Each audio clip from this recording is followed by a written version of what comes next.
Yo, what's going on YouTube? It is your boy GZTV back with another video. We are here to talk about The Sopranos, and sorry about the background noise. It is the prime of the day, damn near. People are getting their day started on campus, so it's going to be loud. I had my window open because it's super nice out. But we're here with the 49th episode. We are here with the 10th episode of the 4th season of The Sopranos. We have the strong silent type. And to, I don't want to say, save the series, to save some episodes for later dates. But I decided I'm going to be shooting a 2K gameplay on the new Chris Middleton card later. So there's that as well. But, and yeah, whatever drops Friday, I'll probably do some sort of gameplay on and just figure it out. But, yeah, we're going to talk about what happened. Someone or something died, an animal died in this episode, but that's really about it. No new characters, nothing like that. Uh, Chrissy has a drug problem, and I think it's interesting the show's finally starting to kind of address it maybe a little more and bring it into the limelight as a storyline. So let's talk about what happened in this episode. So a week after Ralphie's disappearance, there is still no word of him. Obviously, Tony killed him, as we know from the last episode. Oh crap! Let me switch. Wait a minute. I was gonna make this a whole blob video, but that felt kind of scummy. I know I don't edit videos that much, anyway. I don't put videos over it like a guy like Cody Leach or Chris Struckman would do. But yeah, I don't really have time for that. So let's go. So at a dinner with Silvio and Patsy, Albert voices the crew's suspicions that Tony killed Ralphie because of a horse.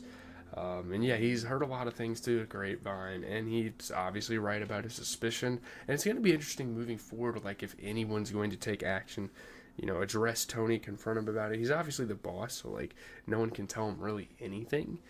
But yeah, it's going to be interesting. So at a meeting, Johnny demands that Tony let New York in on the HUD scam. His crew wants in on that. He wants a business venture. He wants money. Obviously understandable that you're in the same family and you would want that. So when Tony refuses, Johnny threatens him. Johnny has become very distasteful towards a lot of people lately. It's been really interesting to watch. So Tony calls a meeting of key family members and asserts that Johnny had Ralphie killed over the HUD scam, which, he can explain things. He has a really good alibi now that Johnny's kind of acting like this. He didn't just kill Ralphie over the HUD scam, is what Tony's saying. He also killed him over the fucking fat joke, damn near. I mean, he has a lot of things. He has a lot of justifications for that. He's a really good way to prove it. So he stresses that no action should be taken until they have proof. They need to figure out who did this. They need to figure out where Ralphie's at. Is he dead? Is he missing? What's going on? Even though he killed him. So he's kind of manipulating his own people, but he's got a save face. So anyway, at a session with Dr. Melfi, Tony tearfully expresses his pain over losing Pio Mai, and Dr. Melfi kind of comes up with this interesting kind of observation. Melfi comments that he seems to grieve more for animals than for humans. Like when Jackie Jr. died, he didn't. I'm sorry if my voice is nasally and I sound a little quiet. Again, I'm still a little congested.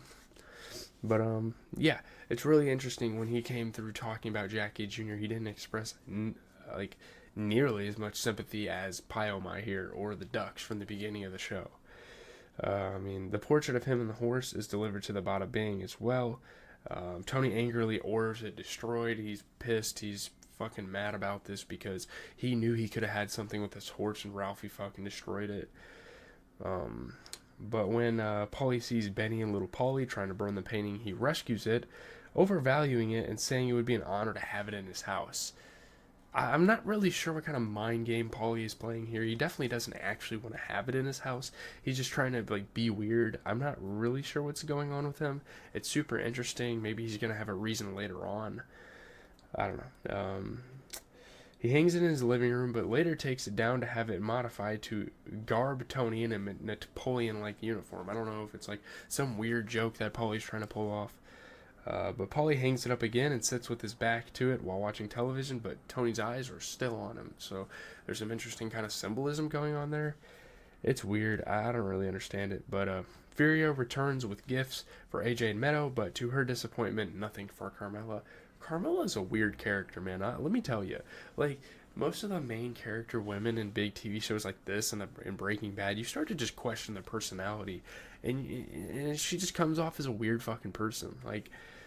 oh, he didn't get me anything. He doesn't, like, you are the boss's wife. I don't know if you realize that, but you're gonna get this man fucking killed if you keep, like, making advances towards him, you know? So, he still declines to enter the house with her. I mean, it's a smart man. You don't even want to, like, hint at anything between the two of them. Like, that's terrible. Like, again, he could die from this. So, Carmela again finds a pretext to visit. Carmela again finds a pretext to visit him at his home, again taking her unwilling chaperone AJ, who's beginning to understand the situation. He's beginning to see, okay, my mom is doing something pretty bad. I don't know if he's going to address this to Tony or anything.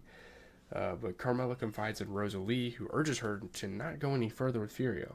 They both know what Tony would do if he found out. And Carmela would forever feel guilty about this. Like, what are you doing? You cannot even, you can't do stuff like this. Like, this is bad. So, yeah, hold on. So anyway, Tony admires Svetlana, who has established her own nurses agency, which supplies the nurse assigned to Junior. And yeah, he's like very proud of her, you know, being an immigrant coming into this country. It's like obviously not easy. When the nurse is ill, Svetlana takes her place. She's doing all this stuff. Like, she's grinding. Like, she's earning her keep around here.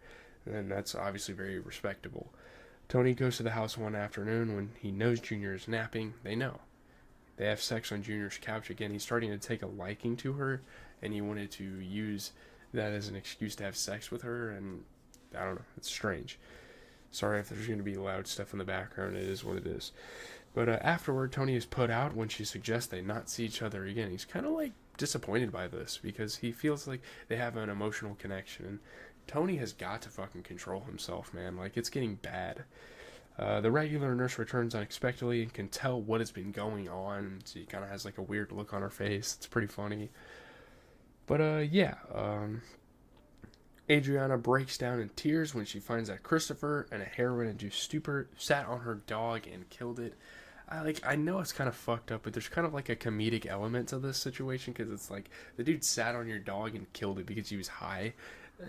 And talking about it, like her picture up here when they were talking, we'll get to the intervention here in a couple moments, but it was just like, he sat on him while he was high. It was like funny for no reason. I don't know why. But yeah, that was the only death in the episode, was the dog. Her FBI handler, Agent San Severino, says Adriana should urge him to go into rehab, and she has arranged for material to be sent to their home. That's a good thing. Like, we want to help this guy out, obviously. Why is there shit in my hair all the damn time? It's fucking nasty, bro. Fuck. I have long hair, so everything just gets fucking caught in it, dude. But anyway, Jesus Christ. Fucking. Okay. So Chris is carjacked, robbed, and beaten up while attempting to purchase heroin in a low-income barrio. Yeah, it's kind of like ironic because they're trying to get him help, and now he's out getting like his ass beat because he wants to keep buying heroin and stuff like that. When he returns home, Adriana gives him a pamphlet for a rehab clinic, and he's pissed off. He is infuriated. He hits her. Badly bruised, Adriana goes to Carmela, kind of consults her about it, like, has her consult her about it, like, yeah, like, this is a problem. Like, you have a bad drug problem, and someone tries to send you to rehab, and you get fucking defensive over it, you know?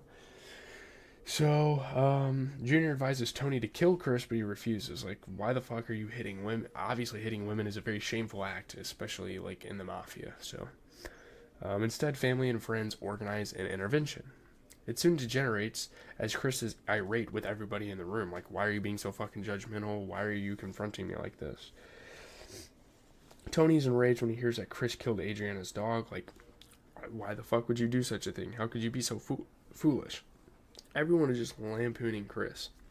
You kind of feel bad for Chris, but at the same time, there's like a point where you have to kind of acknowledge these things. So Chris verbally attacks those trying to help him and insults his own mother. Like, what a piece of shit, you know? Silvio and Polly turn on him and beat him up, resulting in him being taken to the emergency room with a hairline skull fracture. Jesus Christ. Like, they fucked him up. Like, you don't insult your own mother. You don't insult everyone else. Like, you're going to have people turn on you. Like, you should expect that. Tony arranges for him to go to a rehab clinic in Pennsylvania and demands that he will not leave until he's clean, telling him that Patsy will be watching him. Chris begins to express remorse for his actions, like, I'm sorry, I didn't mean to do this, like, why would you send me here, though, type of thing, like, why would you send me here, I'm sorry. I don't know why uh, Cosette dying was like ridiculous, but this was Adriana's dog who was killed when Christopher, high on heroin, sits on her while she was lying on a sofa, literally suffocates it. She later appears in the dream sequence, apparently, like later on in the show. I was kind of spoiled that, but yeah, it was a really interesting episode, and Chris being in rehab is kind of going to phase him out from the show for a while, so I think that's going to be like a really interesting dilemma. But yeah, no more Sopranos for the week. I decided to come up with some more content. We're going to be doing a 2K gameplay tomorrow. I just don't want to watch The Sopranos every day and kind of wear it out. I want to like make sure I have content for a while. I know there's a lot of other TV shows that I could be watching at the moment, but yeah, we're gonna post this, and then I'm probably gonna start working on some homework for the day. I don't have much to do, to be honest. Like I have a pretty chill week, so content should be good to go. I shouldn't have any problems. Everything should be out in a timely manner. But I'm out, guys. Have a good rest of your day. See ya.